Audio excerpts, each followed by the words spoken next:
tema de análisis de datos. Durante como mi trayectoria, pues he trabajado en lugares donde he sido el principal analista de datos, entonces me gusta bastante esto. Y pues he tenido oportunidad de trabajar con análisis de datos de varios tipos de enfermedades, desde Alzheimer, nutrición, embarazo, varias cosas epidemiológicas y enfermedades metabólicas. Entonces, a mí me gusta mucho el análisis de datos y es un placer compartirlo con ustedes para que pues puedan aplicarlo en sus protocolos. Entonces, el objetivo de este curso, bueno, pues el primero de ellos es aprender a seleccionar correctamente a presentar y seleccionar correctamente los datos que tenemos en el laboratorio. Sabemos que a veces eliminamos ciertos valores, entonces, ¿qué criterios son los que debemos tomar en cuenta para hacer esa eliminación? Y cómo debemos correctamente presentar esos datos. También vamos a aprender a realizar comparaciones estadísticas de acuerdo al tipo de variable que tengamos enfrente y a realizar asociaciones entre variables, es otro de los objetivos. Y por último, pues a generar y analizar estudios sobre vida, que son muy interesantes. Entonces, son como los aspectos básicos que se manejan, sobre todo ahí en el laboratorio de patología. Son prácticamente todas las áreas que se cubren ahí. Entonces, bueno, empecemos con esta pequeña gráfica donde estamos viendo el proceso de investigación que todos conocemos y que todos hemos ejercido desde, no sé, quizá desde la preparatoria, donde pues sabemos que generalmente pues nuestro ánimo incrementa cuando pasamos de una pregunta de investigación a diseñar un experimento. Entonces, a medida que vamos avanzando, realizando el experimento, obteniendo los datos, pues el ánimo del estudiante va bajando hasta que llega al análisis de datos, que es quizá el punto más bajo del ánimo del estudiante, porque es donde se encuentra quizá con más dificultades. Pero una vez que logra hacer el análisis de sus datos, pues logra tener justo la respuesta de la pregunta de investigación y por tanto, pues el ánimo del estudiante que está, si ustedes ven en el eje vertical, pues aumenta nuevamente. Entonces, el análisis de datos es en sí una de las etapas que pues, todos sabemos que es de las que se complican más algunas de las veces. Entonces, el objetivo pues es llevarlo a un nivel de más ánimo, ¿ok? ¿Y cuál es la dificultad que tenemos todos los estudiantes cuando hacemos análisis de datos? Pues que nos falta quizá un poco visualizar a futuro cuando iniciamos una investigación. Por eso puse este pequeño telescopio a un lado del muñequito. Esta visión de futuro de la planeación de los experimentos quizá podría ser una de las herramientas que podemos utilizar para mejorar nuestro análisis de datos y que fuera algo no tan difícil este análisis de datos. ¿Qué implica este telescopio que nosotros debemos tener desde el punto de vista del inicio del protocolo? Pues implica un proceso de planeación que nos ayuda a visualizar desde el momento que estamos iniciando nuestra investigación cuáles son esos test estadísticos que vamos a tener que aplicar o darnos una idea de cuáles van a ser esos puntos que vamos a tener que asegurar para que al final podamos hacer un adecuado análisis de lo que obtengamos en la experimentación. Entonces, digamos, en un mundo ideal, el diseño del experimento debe ser un diseño experimental, un diseño estadístico, donde de antemano pues sabemos cuáles van a ser esas pruebas estadísticas, cuáles van a ser esas comparaciones o esas asociaciones que vamos a realizar y entonces pues poder hacerlo de manera más sencilla. Entonces, planear nuestros experimentos nos puede ayudar a contestar varias preguntas, ¿no? ¿Cuál es a fijar en primer lugar el diseño? Pues es una cuestión más metodológica, ¿no? ¿Cuál es el diseño? ¿Cuáles van a ser los grupos que vamos a incluir? ¿Cuántos individuos vamos a incluir en nuestro estudio? Es un criterio que además de ser un criterio que tiene que ver con bioética, pues también tiene que justificarse estadísticamente, ¿no? Entonces, ¿cuántos individuos van a someterse al tratamiento? Hablando de ratones o humanos, cualquiera de ellos que sean. ¿Cuántas veces debemos repetir los análisis para obtener suficientes datos que nos ayuden a hacer las pruebas estadísticas que vamos a realizar en el futuro? Entonces, si se fijan, todo este diseño estadístico de experimentos está en relación al final de la evaluación de los datos. Entonces, debemos tener en cuenta pues que es un diseño estadístico. ¿Qué es lo que hace este diseño estadístico? Pues nos ayuda a reducir pérdidas de datos, nos ayude a asegurar un nivel de significancia de nuestros datos y una potencia estadística de los resultados que vamos a obtener. Si se acuerdan ustedes, el tema de significancia estadística tiene que ver con el error que me permito cometer, el error tipo 1 que me permito cometer al analizar mis datos, y la potencia estadística tiene que ver con el error tipo 2. Entonces, desde este momento, pues el diseño estadístico es importante. Y bueno, ¿qué es lo que sucede cuando justo no visualizamos desde el inicio cuáles son los test estadísticos? Pues no sabemos qué pruebas son las que tenemos que aplicar, aunque sabemos cuál es como el objetivo de nuestra investigación, no sabemos pues cuál es el objetivo de un test de X que vamos a aplicar. Nos vamos siempre con la finta de un valor de P o un P valor, sin saber ni para qué o cómo. Entonces, eso puede suceder. También me llega a suceder que me llegan estudiantes que ya tienen todos los datos y a la hora de querer hacer los análisis estadísticos, pues resulta que no saben cuál es la potencia estadística para la que tienen la muestra, cuál es el nivel de significancia que seleccionaron al inicio. Entonces hay que empezar a ajustar todo lo que ya se tiene para una potencia estadística y un nivel de significancia. Generalmente, pues te vas abajo del 95 o te vas o pierdes pues la potencia estadística. También puede ser que si no visualizamos esto, pues vamos a perder los datos que vamos a perder de vista los datos que vamos a procesar, y vamos a presentar gráficos y vamos a presentar resultados sin un análisis estadístico, ¿no?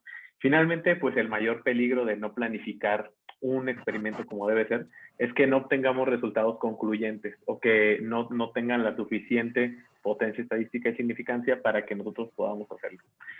Muchos de ustedes seguramente estarán en esta situación donde van iniciando un protocolo de investigación y es buena idea que vayan haciéndose estos cuestionamientos, ¿no? Pero muchos de ustedes me van a decir pues que la situación suya es completamente diferente porque ahora están en el punto del análisis, ya no están en el punto de la experimentación. Entonces, para eso es justamente las revisiones que vamos a hacer acá. Y bueno, pues ¿cuál es el mejor ejemplo de planeación? Yo creo que de los que mejor he visto documentados son los clinical trials. Si ustedes entran a clinicaltrials.gov, es la plataforma donde todas las personas que están haciendo ensayos clínicos fase 1, 2 o 3 suben sus protocolos para informar qué están haciendo, qué están probando. Y en esos protocolos ustedes van a encontrar secciones hasta de 20 páginas del análisis estadístico que ellos están pronosticando hacer o que ellos pretenden realizar con el clinical trial que están incluyendo. Esto, por supuesto, pues por que es muy valioso tener pacientes, personas como integrantes de los estudios.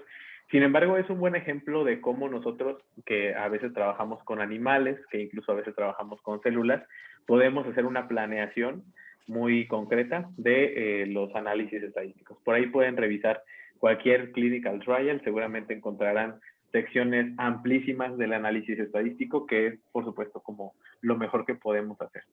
Les decía, pues muchos ya no estamos en el proceso de planeación, ya no estamos en posibilidad de planear nada, sino que ahora tenemos un conjunto de datos y queremos hacer el análisis de esos datos, ¿no? Y queremos presentarlos en nuestra tesis, en nuestro artículo de investigación, en algún congreso, y bueno, queremos saber justamente cuáles son esos resultados de nuestros experimentos. Entonces vamos a centrarnos en eso. Entrando de lleno a lo que es el análisis de datos, quiero decirles que lo primero no es en sí aplicar una prueba estadística. El primer paso se llama limpieza de datos. Es un proceso donde aseguramos la integridad de los datos. Y es un proceso pues que a veces nosotros lo vamos haciendo conforme tenemos datos de nuestros experimentos. Y de lo que se trata esto pues es de verificar correctamente pues que tengamos todos los cálculos correctos, que nuestras curvas de calibración hayan estado súper bien, que los datos que vamos a meter a nuestro análisis estadístico son íntegros. Y una parte muy importante es la eliminación de outliers. Es algo que he visto muy comúnmente, que la eliminación de outliers se hace generalmente a mano cuando vemos un dato que está para nosotros fuera de la tendencia del resto de los grupos, pues eliminamos manualmente ese valor. Incluso a veces eliminamos dos valores, y a veces el más alto y el más bajo, Sin embargo, este proceso de eliminación de outliers, es un proceso que necesita una validación estadística. Un punto importante que les quiero comentar es que limpieza de datos no equivale a cuchareo de datos, ¿ok? Simplemente en el paso de limpieza de datos nos aseguramos que los datos que tenemos disponibles son los datos reales que vamos a reportar de nuestro experimento, que representan lo que sucedió en el experimento. Y como dice esta pequeña imagen, pues estamos evitando que haya datos duplicados, que nos falten datos, que haya algunos datos que cambien o digamos que se manipulen o que vayan digamos, a interrumpir nuestra marcha estadística, ¿no? Entonces, todos conocemos estos gráficos de los outliers sobre las diferentes gráficas. Generalmente, donde los vemos más comúnmente son los resultados de las unidades formadoras de colonias, donde tenemos puntos ahí muy arriba, muy abajo, y sabemos, ¿no? A ojo cuáles son esos outliers, ¿no? Un outlier como tal, pues se define como ese punto o ese conjunto de puntos que están fuera de la distribución normal de los datos, ¿ok? Esperamos que la mayoría de los datos, cuando nosotros hacemos la experimentación, se distribuya normalmente y estos outliers salen de las categorías centrales donde pues se está aglomerando la distribución normal de nuestros datos.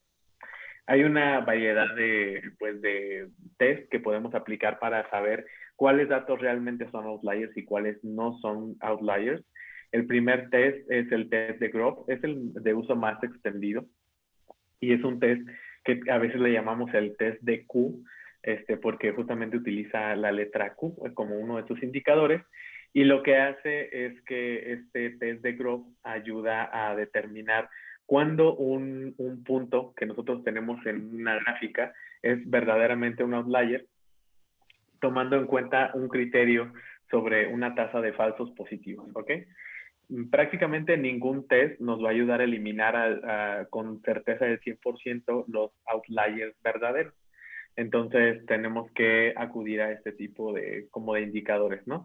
En este caso, pues el test de Grob va a ayudar a eliminar estos datos vamos a ir con un fundamento, con el fundamento de esta tasa de falsos positivos y como les decía, se basa en el valor de Q, un valor de Q, donde un Q del 1% quiere decir que va a remover el 99% de los outliers verdaderos, es el que se sugiere normalmente.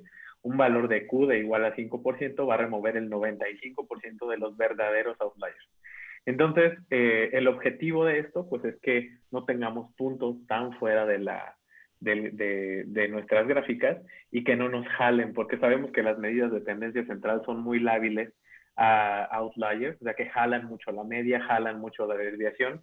Entonces, eliminar algunos outliers puede ayudarnos a reducir nuestras barras de error que vamos a reportar y pues por tanto pues va a mejorar la fidelidad de los resultados de los análisis que hagamos después. Yo sé que muchos de ustedes usan Prisma, entonces les traigo un ejemplo en Prisma sobre la eliminación de outliers. En este caso, como están viendo esta gráfica, ¿cierto? Sí. Gracias. Es la gráfica más común que vemos en el laboratorio, sobre todo en el de patología, donde tenemos las unidades formadoras de colonias por pulmón de dos grupos. Un grupo hipotético de tratamiento, un grupo de control, y tenemos los puntos que representan a cada uno de los ratones y cuántas unidades formadoras de colonias tenían cada uno. Y entonces vemos nuestra gráfica y podríamos pensar que tienen más de un outlier cada uno de los grupos, ¿no? Por ejemplo, este punto que está en la parte de abajo, quizá el punto que está arriba de 10 a la 5 en el caso del grupo de tratamiento. En el caso del grupo control, quizá este valor es demasiado bajo, pero lo peor que podemos hacer es eliminarlo manualmente. Como les decía, pues tenemos el test de Grob, donde vamos a poder realizar este análisis aquí en Prisma. Entonces, aquí en la sección donde tenemos la tabla, lo único que tenemos que hacer es ir a analizar y ya tiene aquí una opción donde dice identificar outliers, ¿ok? Entonces, únicamente le damos que sí. Y como les decía, bueno, aquí el valor de Q, si lo dejamos en 1%, va a eliminar el 99% de los verdaderos outliers. Si le subo a 5%, me va a eliminar el 95% de los verdaderos outliers. El recomendado es el 1%. Y bueno, ahí está, ¿vale? Entonces, lo que va a hacer el software es justamente identificar, con base en la distribución de los datos del grupo de tratamiento y del grupo control, cuáles son los verdaderos outliers. Entonces, fíjense ustedes, aquí dice, bueno, en el caso del grupo de tratamiento, había 11 valores, de los cuales uno resultó ser un outlier. En el caso del grupo control hay 11 datos y ninguno resultó ser un outlier. En la pestaña de este lado nos dice aquí, bueno, cuál es el valor que removió en el caso del grupo de tratamiento y nos da una tabla de grupos, de datos limpios, es decir, ya sin outliers, ¿vale? Con estos datos podemos pasar ahora sí, pues a las etapas de análisis y demás, con la confianza de haber eliminado un verdadero outlier, con una confianza del 99%, y que nuestros datos pues ya están ahora sí que correctamente. Ahora a ustedes les parecerá extraño que no haya eliminado alguno de grupo control porque parecía que hay un dato aquí de grupo control.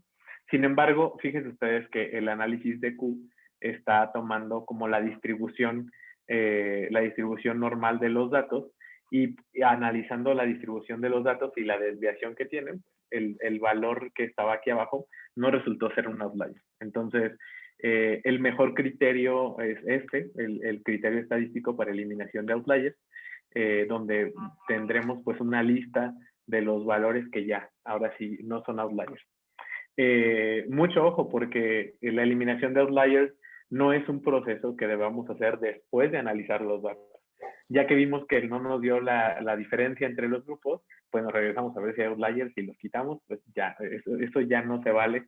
Eso más bien es como al inicio del análisis, la eliminación de esos outliers. Y además estos outliers como tal, pues los tenemos que reportar, ¿ok? Y reportar justo con qué criterio fue con el que nosotros eliminamos estos datos para el análisis estadístico que viene posteriormente. No sé si hasta aquí tengan alguna pregunta sobre outliers. Cristian, no sé si será correcto como tú dices que ya hayas hecho el análisis y no te haya dado la significancia, ¿será correcto hacer ese outlier o ya no tiene caso hacerlo? Técnicamente no, porque el primer paso de la evaluación estadística es la limpieza de los datos. Entonces, en un curso normal de las cosas, de las situaciones, tú harías primero la eliminación de outliers, ¿vale? Entonces, lo que no se vale es como que buscando que nos den diferencias entre los grupos, hagamos eliminación de outliers, ni tampoco que hagamos como eliminaciones sucesivas de outliers, porque van cambiando los parámetros. Entonces, yo te diría, lo normal o lo que debería ocurrir es que los outliers los eliminemos al inicio, en el proceso de limpieza, y pues para que el proceso siga como normal, porque cuando llegas al final, pues ya tienes como los datos sin outliers. ¿Sí, más o menos podía entender? Entonces, si no lo realizases, pues ya es como seguirse de filo, como ibas. Si no lo realizaste, que si ahorita no lo has hecho, quizá puedes reiniciar tu marcha analítica, pero no hasta que termines. Sí me doy a entender. Lo que pasa es que generalmente cuando lo hacen así, que terminan el análisis estadístico y luego se regresan a quitar outliers, es porque tienen un propósito en mente.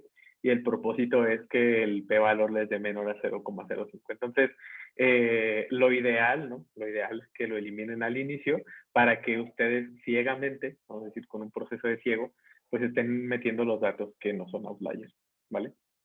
Ok, gracias, Cristian. ¿Listo? Entonces, bueno, ese test de Grove es el que nos va a ayudar.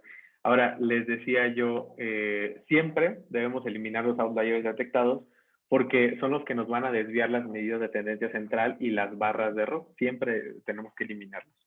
Y debemos informar en nuestra tesis o nuestra publicación justamente cuántos datos se eliminaron por ser outliers, ¿ok? Y demás. Nunca, nunca se efectuaron análisis de outliers para buscar que los grupos sean diferentes o para que nos dé la diferencia. Eso no se hace. Tampoco debemos realizar varios ciclos de eliminación de outliers. Por ejemplo, ahorita eliminamos uno y después quizá pues lo vuelvo a hacer para ver si me elimina el otro y así. Eso no se vale porque va cambiando la distribución de los datos. Entonces, eso se va centralizando. Así que vas a ir eliminando falsos outliers cuando perdón, sí falsos outliers cuando realmente eran datos buenos. Y tampoco, pues después de analizar todos los datos, pues ya no vale la pena, ¿no? Porque para el momento que llegaste al final del análisis de los datos, ya técnicamente debiste haber limpiado los datos. Entonces, ese es el paso como cero, el paso número cero de los datos. Y esto sucede, pues, sobre todo con las variables que son de escala, las variables que podemos cuantificar en variables que son numéricas. No suele suceder en variables que son categóricas, de sí o no, o de grados de cosas. No suele suceder de esa manera. Entonces, prácticamente es para las variables de escala este test.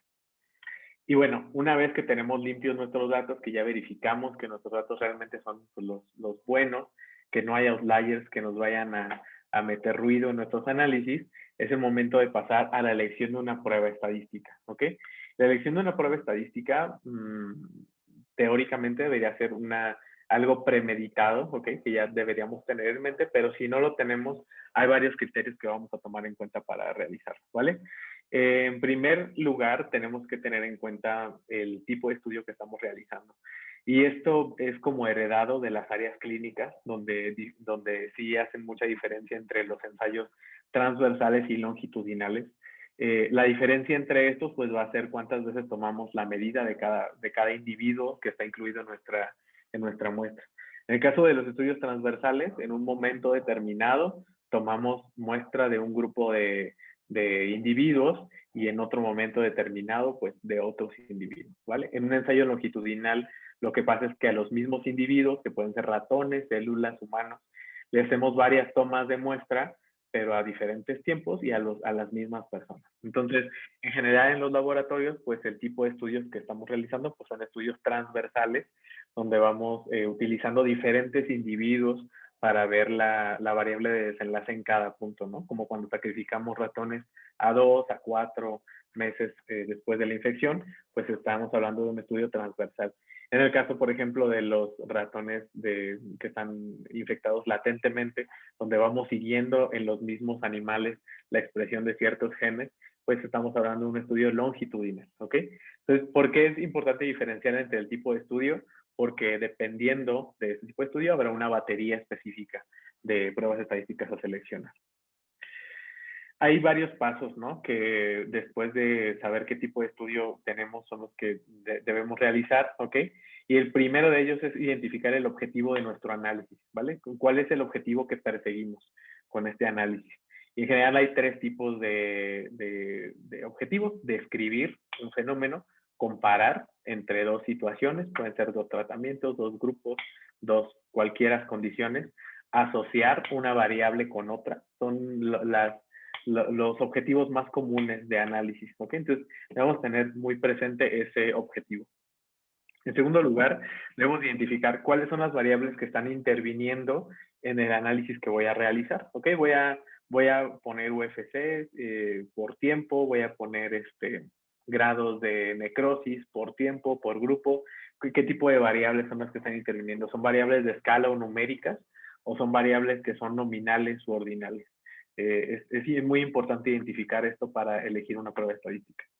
En el paso número 3, ahora vamos a ver los datos y vamos a ver los datos que tenemos de cada una de las variables y vamos a elegir, de acuerdo a cómo se comportan esos datos de las variables, vamos a elegir test paramétricos o test no paramétricos, de acuerdo a si se distribuyen normalmente o no. Ese es el paso número 3.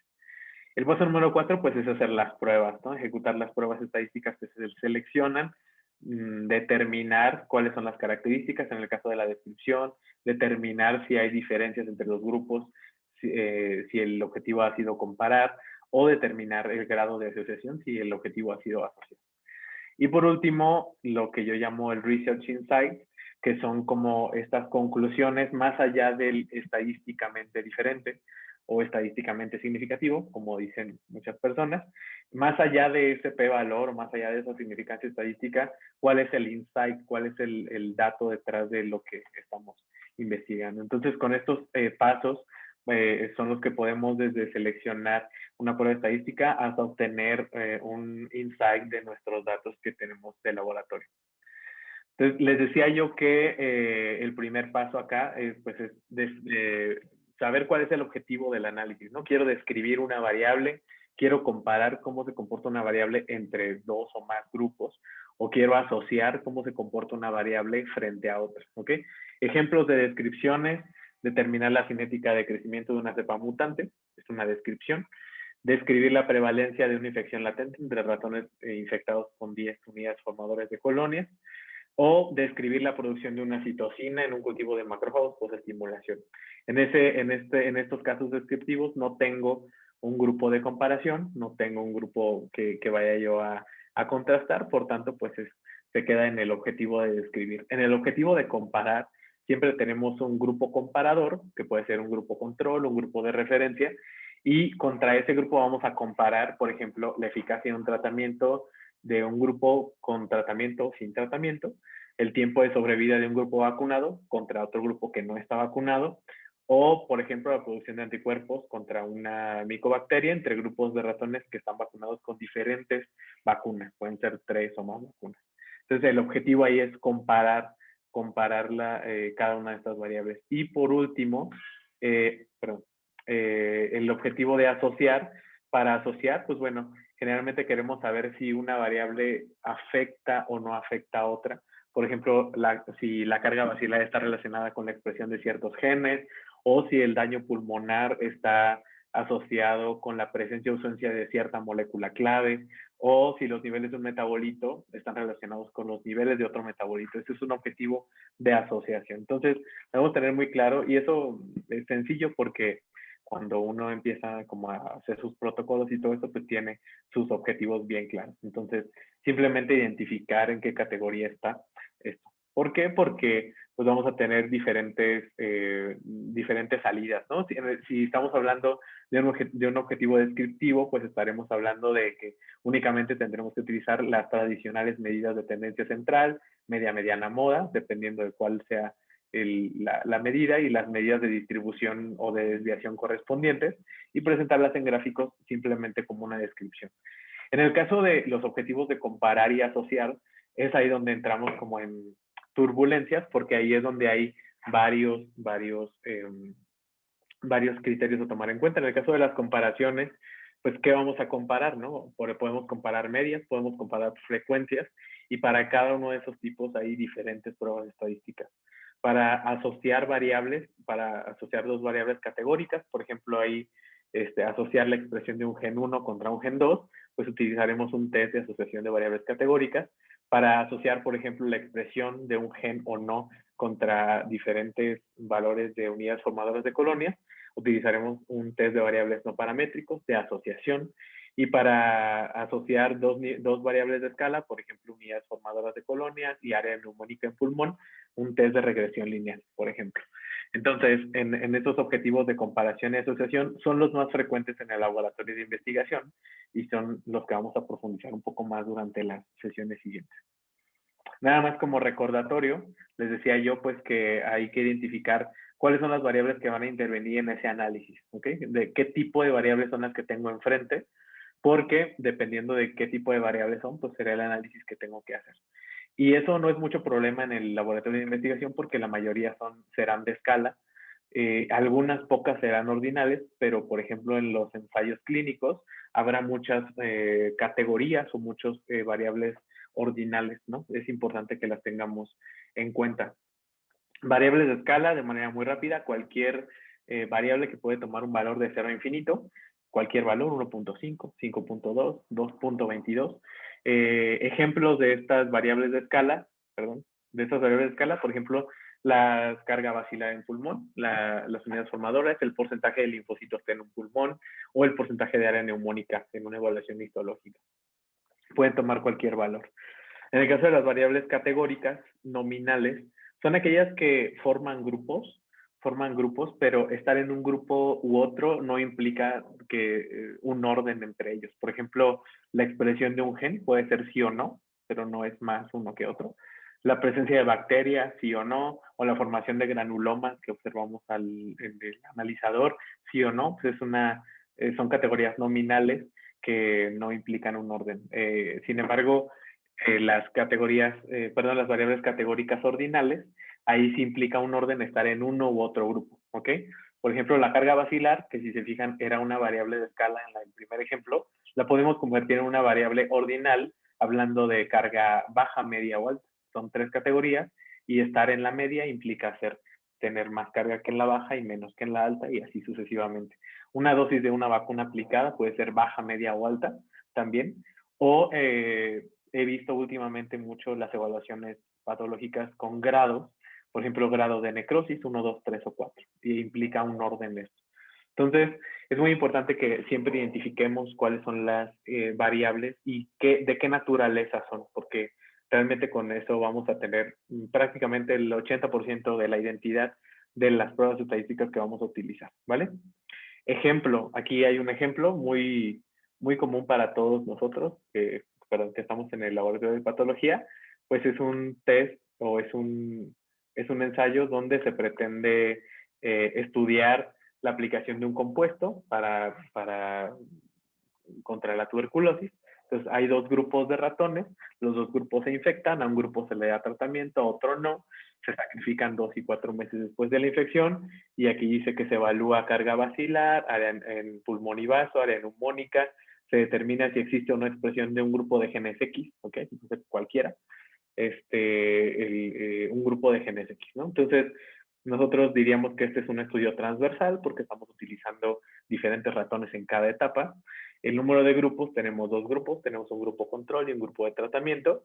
Los objetivos de este análisis son comparar la carga vacilar en pulmón y vaso entre ratones tratados y no tratados a 2 y 4 meses. Pero un objetivo secundario podría ser comparar también esa carga vacilar en pulmón y vaso entre los animales del mismo grupo a los 2 y a los 4 meses, ¿vale? Y por último, determinar si la expresión del gen X está asociada o no con la carga vacilar, por ejemplo. ¿Qué tipo de variables son las que están interviniendo? Unidades formadoras de colonias en pulmón o vaso son una variable de escala o numérica. El área neumónica en el pulmón es una variable también de escala o numérica, y la expresión del gen X en estos ratones es una variable nominal dicotómica, es de sí o no está expresado, ¿vale? Entonces, ¿para qué nos sirven estos datos? ¿Ok? Pues para el gran secreto que tiene seleccionar las técnicas estadísticas a utilizar, ¿vale? En este caso les voy a presentar cuáles son las pruebas estadísticas comparativas y cómo las podemos elegir. Esta tabla es mágica, porque con esta tabla, sabiendo bien en dónde estamos ubicados, podemos saber cuáles son las pruebas que debemos utilizar. ¿Ok? Fíjense ustedes en la primera columna, donde tenemos la distinción entre los diferentes tipos de ensayos que podemos hacer, los ensayos transversales y los ensayos longitudinales. Ya les hablé sobre cuáles son unos y cuáles son otros. Y fíjense que, como les decía, pues la mayoría de los estudios de laboratorio van a ser transversales, con los estudios en células, en animales, van a ser estudios transversales. Y después nos pregunta cuántos grupos hay involucrados en este análisis, ¿vale? Puede haber un grupo, 2 grupos o más de 2 grupos. Dependiendo de cuál sea el número de grupos, vamos a elegir un renglón, ¿ok? Ahora, fíjense ustedes cómo está dividida la sección de las columnas en el tipo de variable, ¿ok? El tipo de variable, por ejemplo, en el caso de las nominales dicotómicas, que es las que son de sí o no, las nominales politómicas, que pueden ser grados 1, 2, 3, meses de nacimiento, enero, febrero, marzo, las ordinales también, y las numéricas. Entonces, nosotros, sabiendo cuántos grupos tenemos y la naturaleza de la variable que queremos comparar entre esos dos o más grupos, es como podremos elegir alguna de las pruebas estadísticas. Por ejemplo, un caso muy común, el caso de la comparación de unidades formadoras de colonias entre 2 grupos, un grupo de ratones tratados y un grupo de ratones no tratados. La prueba, tenemos aquí pues es un ensayo que es transversal, son 2 grupos que tenemos acá, y nuestra variable que queremos comparar, unidades formadoras de colonias, es una variable numérica. Por lo tanto, la prueba estadística correcta para hacerlo es una prueba T-de-Student para muestras independientes, ¿ok? Aquí solamente les estoy mostrando las pruebas que corresponden a la estadística paramétrica. Habrá una alternativa a la estadística paramétrica cuando los datos no se distribuyan normalmente. Otro ejemplo, cuando tenemos tres grupos de tratamiento, aquí iríamos a más de 2 grupos y queremos comparar quizá las unidades formadoras de colonias, pues nos tocará hacer un ANOVA de una vía, ¿vale? Por ejemplo, si quisiéramos comparar en más de 2 grupos de tratamiento el grado de necrosis que nosotros cuantificamos como 1, 2, 3 o 4, estamos hablando de una variable ordinal. La prueba correcta es una prueba H de Cruz Carvalho, ¿ok? Entonces esta tabla es como muy importante, con esta hemos sacado varios artículos y varias tesis, aprender a utilizarla es una cosa importante, ¿no? Entonces, siempre cuando alguien de ustedes me pregunta, oye, ¿qué prueba necesito? Bueno, pues platícame qué tipo de estudio tienes, cuántos grupos tienes y qué quieres comparar, ¿no? Con esos 3 datos son con los que podemos elegir la prueba estadística o nos puede orientar sobre el tipo de prueba estadística que vamos a utilizar, ¿vale? Entonces, a lo largo de estas sesiones, vamos a ir utilizando esta tabla para ejecutar las diferentes pruebas y ver cómo es que se ejecuta cada una de ellas, qué requerimientos debe cubrir cada una de ellas, pero sepan ustedes que en este mapa fácilmente pueden encontrar cuáles son las pruebas estadísticas correctas para cada uno de sus análisis, ¿ok? ¿Hasta aquí tienen alguna pregunta? Yo tengo una duda, Cris. He visto Sí, que a veces quieren, bueno, mejor dicho, he visto que hay ANOVAs de una vía y de 2 vías. ¿En qué caso se aplica exactamente. una y cuál es la otra? El número de vías de una ANOVA tiene que ver con el número de variables que están incluidas en el estudio.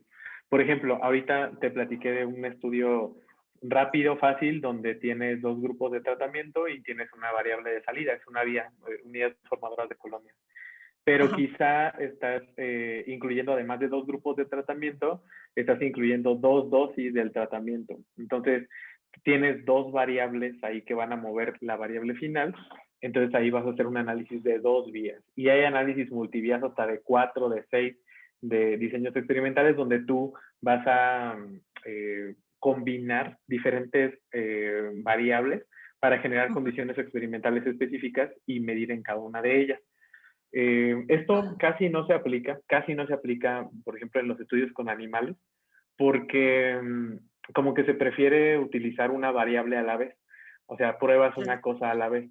No es común probar tantas cosas en un solo experimento, ¿no? Por ejemplo, si quieres primero probar eficacia y después hacer el escalaje de la dosis, generalmente lo haces en 2 ensayos independientes, pero si hicieras un solo ensayo donde vieras tanto eficacia como escalamiento de la dosis, podrías hacer una ANOVA multivía, pues 2 o 3 vías, para hacerlo, ¿no? Pero eso no es común como en evaluación con animales, ¿no?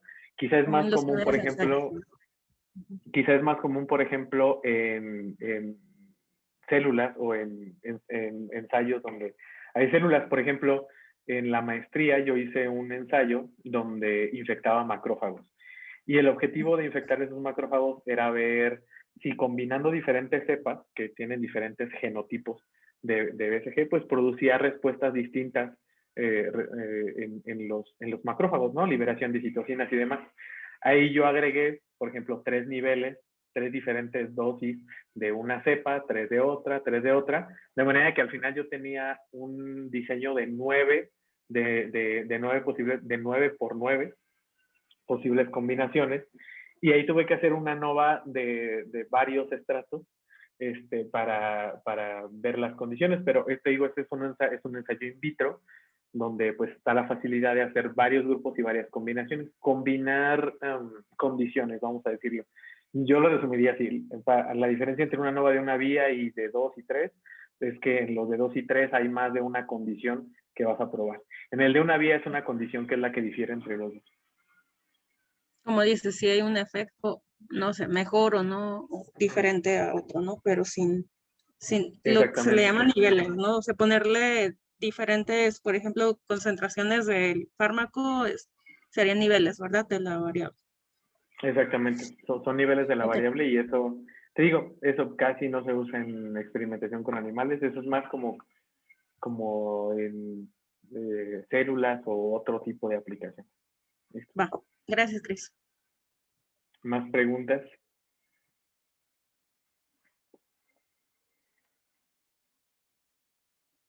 Nadie. Bueno, Qué bueno que no hay duda. Entonces, bueno, les digo, esta es la guía con la que vamos a estar trabajando durante estos días.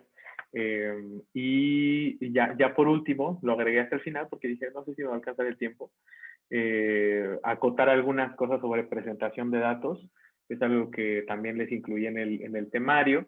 Les agregué, pues, bueno, sobre todo algunas recomendaciones, algunas sugerencias para que cuando hagan sus gráficos y los presenten, pues, lo puedan hacer de manera exitosa, ¿ok?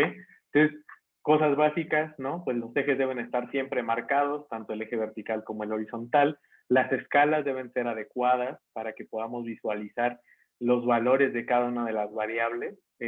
Sobre todo, por ejemplo, cuando trabajamos con unidades formadoras, trabajar con escala lineal de 0 a 1000 casi no se ve.